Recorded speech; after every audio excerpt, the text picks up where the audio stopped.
మన ఇవాళ రెసిపీ వచ్చేసి కుల్ఫీలు అండి.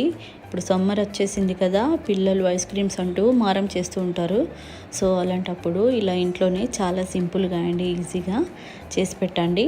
చాలా ఇష్టంగా తింటారండి. చాలా బాగుంటుంది టేస్ట్ కూడా. దీనికోసం ముందుగా ఒక మిక్సీ జార్ తీసుకొని అందులోకి ఒక 10 కాజులను అలాగే ఒక 10 బాదంని యాడ్ చేసుకొని పొడిగా గ్రైండ్ చేసి పెట్టుకోండి. చూసారు కదా, ఈ విధంగా పొడి పొడిగా చేసి పెట్టుకోండి.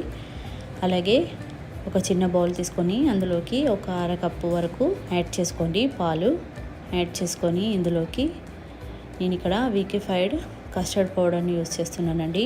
ఇది ఒక 2.5 టేబుల్ స్పూన్స్ యాడ్ చేసుకొని గడ్డలేం లేకుండా కలిపి పెట్టుకోండి. సో చూసారు కదా, ఈ విధంగా కలిపి పెట్టుకొని దీన్ని రెడీగా పక్కన పెట్టుకోండి.